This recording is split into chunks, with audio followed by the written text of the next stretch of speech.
কিছু satellite picture জাপানের। গতকাল অর্থাৎ বছরের প্রথম দিন জাপান ভয়ঙ্কর অভিজ্ঞতার মুখোমুখি হয়েছিল। যদি প্রথম দিনটাই বছরের প্রত্যেকটা দিনের মতো হয় তাহলে কতটা খারাপ হতে পারে তা নিয়ে এখন জাপানিজদের মধ্যে কথা চলছে। তার কারণ ঠিক দ্বিতীয় দিন সেদিনটাও এক ভয়ানক দুর্ঘটনার খবর এলো সেই জাপান থেকেই। একটা ছবি দেখুন, দেখুন ছবি। দাউ দাউ করে জ্বলছে যে দুটো ফ্লাইট, তাদের মধ্যে একটা হচ্ছে জাপান এয়ারলাইন্সের ফ্লাইট 516, যাতে প্রায় 380 জন যাত্রী ছিলেন এবং কেবিন ক্রিউ ছিলেন। এবং আরো একটি প্লেন জ্বলছে দেখুন, এটি কোস্ট গার্ডের ফ্লাইট, 6 জন ক্রিউ ছিলেন এখানে।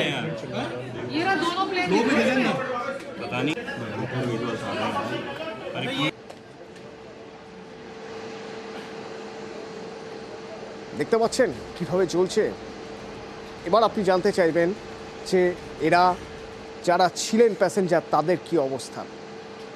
সুস্থ আছেন তারা, কিন্তু কি হয়েছিল একটু দেখাই আপনাদের। ওই যে বলছিলাম নিউজ রুম থেকে আজ, তার কারণ আমরা স্যাটেলাইট ইমেজ দেখাতে চাইছি আপনাদের। স্যাটেলাইট ইমেজ কি দেখাচ্ছে একটু দেখুন। গুগল বলছে এই হলো টোকিওর হানেদা এয়ারপোর্ট। এই হানেদা এয়ারপোর্টে সাপোরো থেকে, সাপোরো মানে হচ্ছে ভূমিকম্প এবং সুনামি বিধ্বস্ত সাপোরো। গতকালই ভয়ানক ভূমিকম্প হয়েছিল, সুনামির প্রভাব রয়েছে। তো এই সাপোরো থেকে 370 জনেরও বেশি যাত্রী নিয়ে একটি জাম্বো জেট জাপান এয়ারলাইন্সের হানেদা এয়ারপোর্টে আসছে।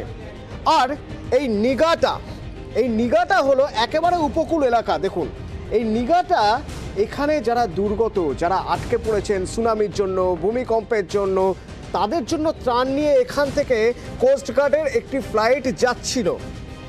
একই রানওয়ে, যে রানওয়েতে কোস্টগার্ডের ফ্লাইট রয়েছে, এবং কোস্টগার্ডের এই ফ্লাইটে তখন 6 জন ক্রিউ রয়েছেন, পাইলট শুদ্ধ। এবং সেই একই রানওয়ে হানেদা এয়ারপোর্টে সেখানে এসে নামলো সাপ্পোরো থেকে এই জাপান এয়ারলাইন্সের ফ্লাইট, যাতে 370 জনেরও বেশি যাত্রী। যা হওয়ার তাই হলো। পিছনের দিকটা লাগলো ওই যে এখানে যে ফ্লাইটটি দাঁড়িয়েছিল কোস্টগার্ডের, সেই ফ্লাইটটিতে দাউ দাউ করে আগুন। মনে রাখবেন ফ্লাইটের পিছন দিকে যদি ধাক্কা লাগে তাহলে সবার আগে আগুন ধরে যায়। তার কারণ হচ্ছে অ্যাভিয়েশন ট্যাঙ্কার, সেই ট্যাঙ্কারে আগুন লেগে গিয়েছে এবং অ্যাভিয়েশন ট্যাঙ্কারে আগুন লেগে যাওয়ার পর সঙ্গে সঙ্গে আগুন ধরে যায় পুরো প্লেনে। সেই ছবি দেখছেন, কি ভয়ানক অবস্থা একবার ভাবুন।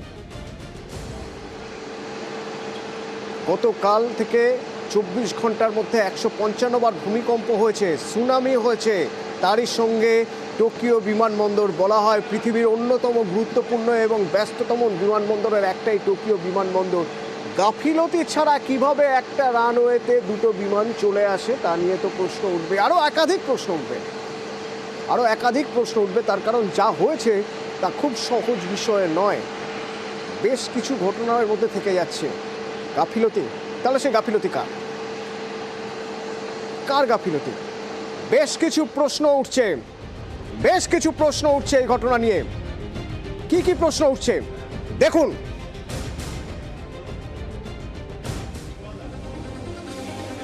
প্রথম প্রশ্ন, কিভাবে সম্ভব একই রানওয়েতে দুটো বিমান চলে আসা?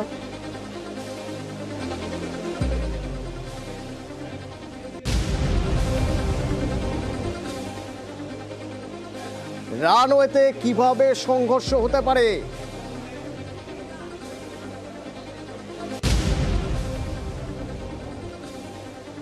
এবং অদ্ভুতভাবে দুটি বিমান একটি রানওয়েতে, তার মধ্যে একটি কোস্টগার্ডের এবং যাত্রীবাহী বিমান মানে বড় বিমান, সেই বিমান চলে আসছে সেই রানওয়েতে যেখানে আগে থেকে আরেকটি বিমান রয়ে গিয়েছে। তাহলে কি এটিসির গাফিলতি ছিল? আগে থেকে বলা হয়নি? যদি আগে থেকে বলাই বা হয়ে থাকে তাহলেও পাইলট সেখানে নামালেন কেন বিমান? পুরো বিমানবন্দর জুড়ে আগুন ছড়িয়ে পড়ে। তার কারণ যেখানে অ্যাভিয়েশন ফুয়েল রাখা থাকে, যে ট্যাঙ্কার, সেখানে আগুন ধরে গেছে বিমানে। সবচেয়ে গুরুত্বপূর্ণ কারণ, এখানে যদি আগুন লেগে যায় তাহলে ইভাকুয়েশনের জন্য সময় খুব কম পাওয়া যায়।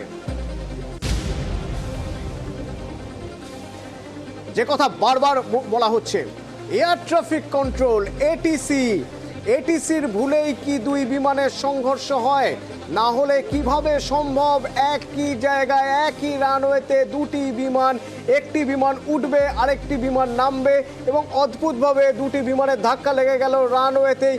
দুটি বিমানের সঙ্গে সংঘর্ষ তখনই সম্ভব যদি এয়ার ট্রাফিক কন্ট্রোল সিগন্যাল ভুল করে, যদি না জানায় যে বিমানটি টেক অফ করছে তাকে যদি না সরিয়ে দেয়, যে বিমানটি ল্যান্ড করছে তাকে যদি আগে থেকে না জানায়, তাহলে এ ধরনের সংঘর্ষ ঘটতে পারে। প্রাথমিকভাবে এয়ার ট্রাফিক কন্ট্রোলের ভুল, এটাই ধরে নিতে হবে।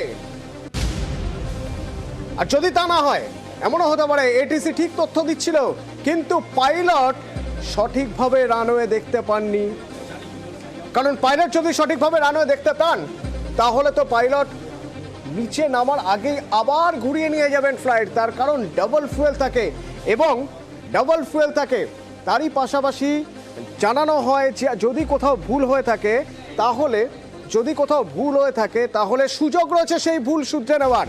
কিভাবে ভুল শুধরে নেওয়া যায় তার কারণ দেখুন, এখান থেকে এই পর্যন্ত আসতে 1.5 ঘন্টার ফুয়েল লাগে, সাপ্পোরো থেকে হানাডায় আসতে 1.5 ঘন্টার ফুয়েল লাগে। অর্থাৎ ধরে নিতে হবে ডাবল ফুয়েল ছিল যাত্রীবাহী বিমান এবং সেই যাত্রীবাহী বিমান যেখানে 370 জনের উপরে রয়েছেন, তাহলে ডাবল ফুয়েল মানে আরও 1 ঘন্টা 15 মিনিট বা 1.5 ঘন্টা ফ্লাই করার মতো বিমানে ফুয়েল ছিল। ঠিক পরে হানাডার এখান থেকে নিগাটা যেখানে এই কোস্টগার্ডের বিমানটি যাচ্ছিল, এই দূরত্ব যেতে লাগে 50 মিনিট, অর্থাৎ 1 ঘন্টারও কম সময়। তাহলে বিমান ঘুরিয়ে এখানে নিয়ে যাওয়া যেত যদি রানওয়ে বিজি থাকে। মনে হয় সেটাও করা হয়নি, তড়িঘড়ি ওই রানওয়ে। বিশেষজ্ঞরা আমাদের সঙ্গে থাকবেন, কথা বলবো তাদের সঙ্গে, জানার চেষ্টা করব আসলে হলোটা কি টোকিওয়। বিরতি।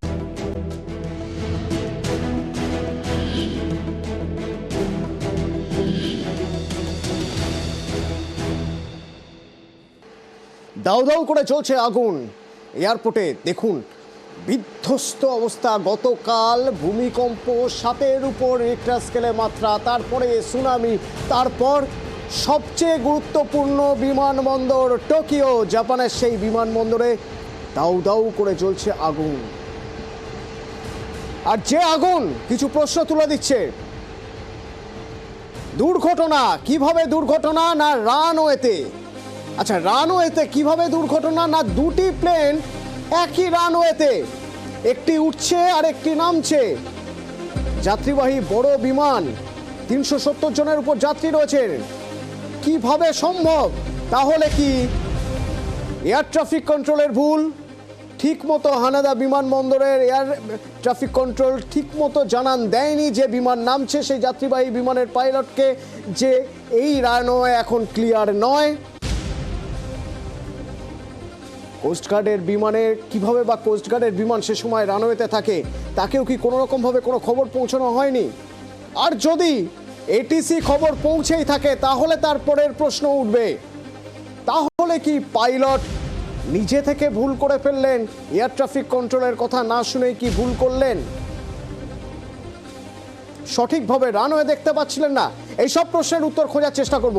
এবং এই যে জায়গা দেখুন, প্রথমত আপনাদের জানিয়ে রাখি, কিছুক্ষণ আগে যেটা বলছিলাম, সোপোর থেকে হানাদা এয়ারপোর্ট 1 ঘন্টা 35 মিনিটের জার্নি, 1 ঘন্টা 35 মিনিটের আরও ফুয়েল রয়েছে তার কাছে। তারপরেও সে যখন তিনি যখন বুঝতে পারছেন পাইলট যে এখানে নামা সম্ভব নয়, তারপরেও তিনি সরে যাচ্ছেন না কেন, অন্য কোথাও যাচ্ছেন না কেন? তার কারণ এখানে এই যে নিগাটা এয়ারপোর্ট, এই নিগাটা এয়ারপোর্টের দূরত্ব কিন্তু এখান থেকে 35 থেকে 50 মিনিটের, অর্থাৎ 50 মিনিটের বেশি সময় লাগবে না।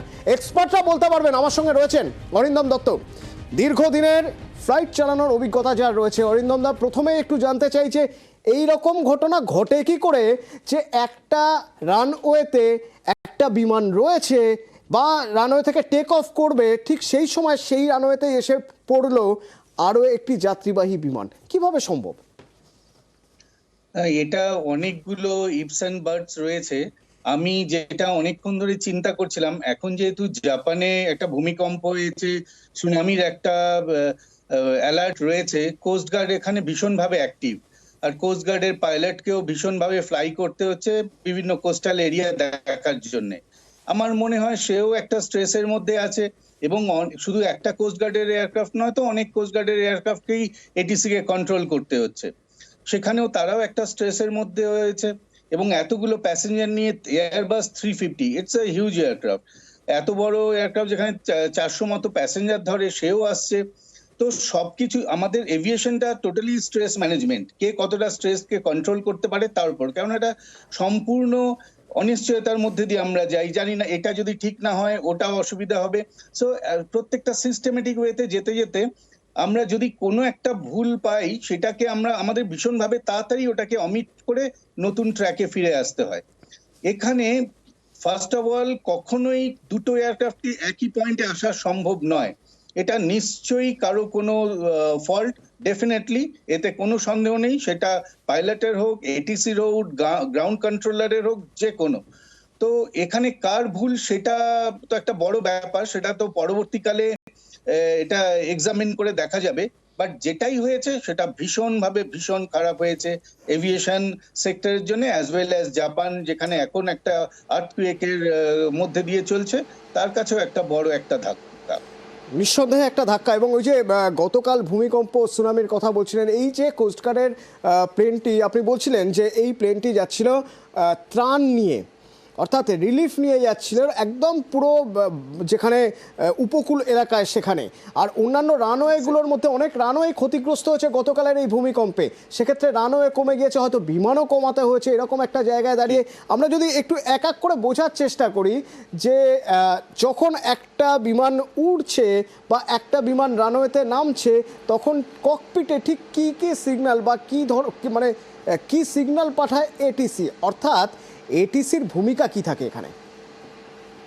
ফার্স্ট অফ অল আমরা যখন রানওয়েতে ল্যান্ড করার একটা পারমিশন পাই, তখন ক্লিয়ার টু ল্যান্ড আমাদের একটা ওয়ার্ড আছে, যেটা এটিসি এবং এয়ারক্রাফটের মধ্যে একটা কমিউনিকেশন হয়। সেই জন্য ক্লিয়ার টু ল্যান্ড যখন বলা হয়, এটিসি যখন দেবে clear to land, that means আমি টোটালি ক্লিয়ার ল্যান্ডের জন্য। এবং এটা কিন্তু দেওয়া হয় অ্যাটলিস্ট 1.5 থেকে 2,000 ফিট ওপরে। দ্যাট মিনস 1,500 ফিটে আমি টোটালি কনফিগার করে নিই আমি ল্যান্ড করতে আসছি। আর 1,500 ফিটটা মোটামুটি ধরুন অ্যারাউন্ড 5-6 নটিক্যাল মাইলের মধ্যে থাকে, বা 3-4 নটিক্যাল মাইলের মধ্যে থাকে। অ্যারাউন্ড 3-4 নটিক্যাল মাইলে 8 থেকে 10 কিলোমিটারের মধ্যে আমি কনফার্ম হয়ে যাই যে আমি 1,500 ফিটে আছি এবং আমি ল্যান্ড করতে আসছি, এবং কনফার্ম আমার landing gear down, total configuration down, এবং আস্তে আস্তে আমি রানওয়ের দিকে এগিয়ে আসি। 50 ফিটের পরেও আমার কাছে একটা অপশন থাকে, যদি কখনো কিছু অসুবিধা হয় 50 ফিটে আমি গো রাউন্ড করে ইঞ্জিনে পাওয়ার দিয়ে আবার উড়ে চলে যেতে পারি। কিন্তু এটাই যদি আমি ম্যানুয়ালি ল্যান্ডিং করতে আসি, ইন জেনারেল ওয়েতে ম্যাক্সিমাম টাইম আমাদের ম্যানুয়াল ল্যান্ডিং করতেই হয় 100% টাইমে, কখনো সখনো এক আধটা তো অটো ল্যান্ড করতে হয়। কিন্তু যখন আমি ল্যান্ড করতে আসছি 50 ফিটের নিচে চলে এসে তাকে আমি যদি আবার গো রাউন্ড করতে যাই, তখন আমাকে অনেকগুলো কি বলে মানে বিপদমুখী অবস্থার সামনে আসতে হয়। কেননা সেই সময় ইঞ্জিন কতটা পাওয়ার নেবে, এটা এয়ারবাস 350, এত ওজনের একটা এয়ারক্রাফট, তাকে আমি পাওয়ার দিয়ে আবার ওপরে নিয়ে যাব, সে ওপরে যাবে না, হয়তো রানওয়েতেই ধাক্কা মারলো। সো অনেকগুলো ক্যালকুলেশন করে আমাকে এগোতে হয়। সো যখন 3, 4, 5 মাইল নটিক্যাল আগে থেকে যখন আমি পেয়ে যাই আমি ক্লিয়ার ফর ল্যান্ড, তার মানে আমি কনফার্ম যে আমি ল্যান্ড করছি, রানওয়ে ক্লিয়ার, সবকিছু আমার পক্ষে রয়েছে, ভিজিবিলিটি, লাইট সব ভালো, রানওয়ের কন্ডিশন ভালো, এবং আমি সাফিসিয়েন্ট রানওয়ে পাচ্ছি আমার এত বড় জাহাজকে ল্যান্ড করার, এবং আমিও তৈরি সমস্তভাবে যে আমি এটাকে ল্যান্ড করাবো। অরিন্দম দা, এটা ল্যান্ডিং ক্লিয়ারেন্স হলো একটা বড় রাইট, ফ্যাক্টর। ল্যান্ডিং ক্লিয়ারেন্স একটা বিরাট বড় জায়গা, মানে সব ক্ষেত্রে অন্তত যখন কোনো বিমান ল্যান্ড করাচ্ছেন, পাইলটের ক্ষেত্রেও যেমন, এটিসির ক্ষেত্রেও সেরকম এক একটা কমান্ড, প্রতি একটা কমান্ড ভীষণভাবে গুরুত্বপূর্ণ। আমি শুধু একটা কথা ভাবছিলাম অরিন্দম দা, আমি কেন, শুধু দর্শকও বোধহয় সেটাই ভাবছেন যে এত বড় একটা দুর্ঘটনা, অথচ দেখুন কপাল জোড়েই 370 জনের বেশি যারা ছিলেন তারা প্রত্যেকেই বেঁচে গিয়েছেন। এবং সবার ভাগ্য এত ভালো হয় না।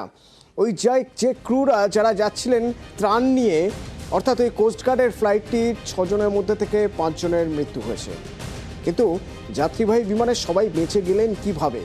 অর্থাৎ এই পদ্ধতিটা কিভাবে ইভাকুয়েট করানো হয় অরিন্দম দা, সেটাই একটু জানার চেষ্টা করি। যে যখন আগুন ধরে যাচ্ছে পুরো প্লেনে, তাহলে তার মানে হচ্ছে ঠিক কোন জায়গাটায় ধাক্কা লেগেছে যার জন্য এত দ্রুত ছড়িয়ে পড়তে পারে আগুন, এবং এইরকম একটা জায়গায় দাঁড়িয়ে ইভাকুয়েট করানোর পদ্ধতিটা কিভাবে যাত্রীদের ইভাকুয়েট করানো হয়?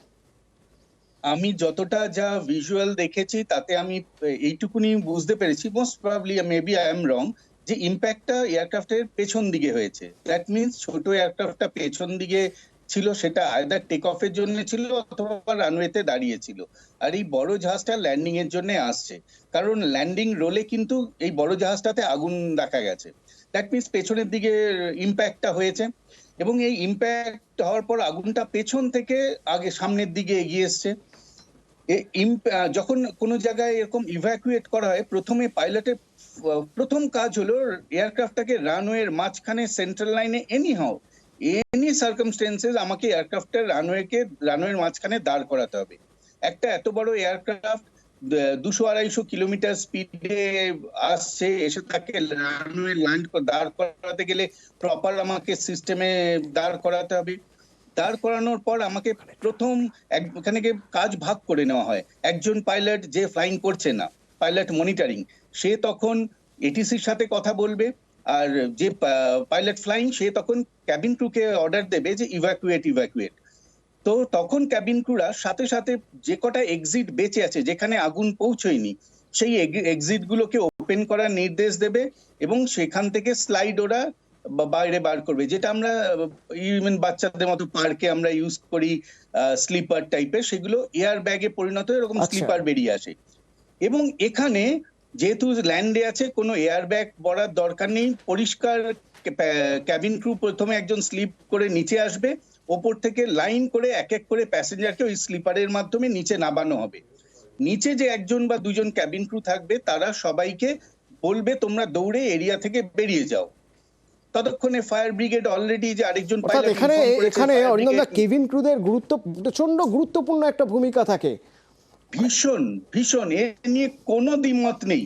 থ্যাংক ইউ অরিন্দমদা, থ্যাংক ইউ। সুতরাং মানতেই হবে যে তাদের অসীম সাহস এবং দক্ষতা, নিয়মিত প্র্যাকটিস, যার জন্য এই 370 জনেরও বেশি যাত্রীকে বাঁচানো সম্ভব হলো। কারণ আগুনের ছবি তো আপনি দেখছেন, বুঝতেই পারছেন যে এখান থেকে বাঁচা কতটা কঠিন ছিল, কতটা দুরূহ ছিল।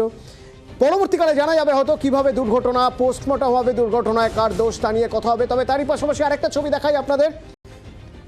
দিনভর আপনারা দেখেছেন আমাদের রাজ্যের বিভিন্ন জায়গায় বিভিন্ন সড়ক অবরোধ করেছেন ট্রাক ড্রাইভাররা, তার কারণ কেন্দ্রের যে নতুন নীতি, সেই নীতি নিয়ে। এই ছবি দেখুন উত্তরপ্রদেশের মাইনপুরের ছবি দেখছেন।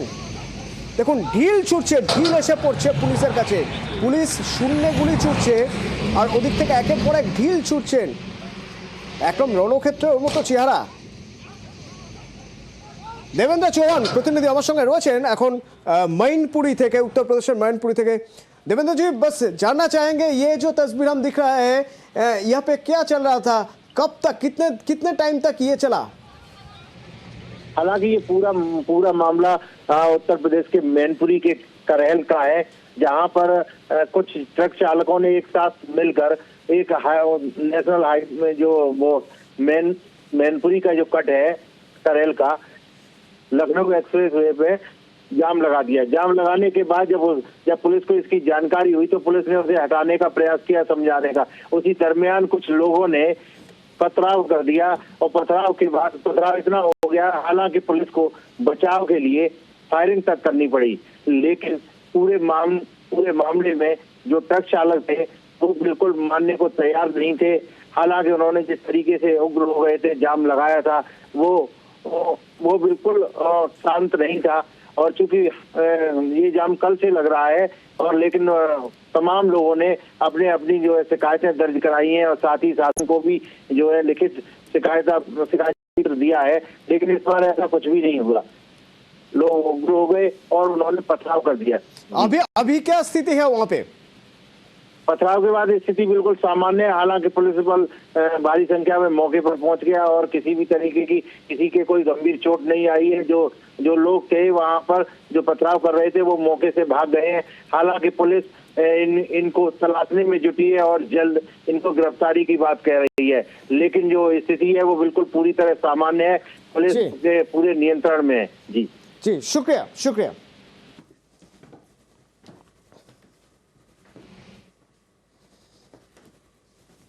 একটা ছবি দেখাই আপনাদের, গাড়ির ছবি।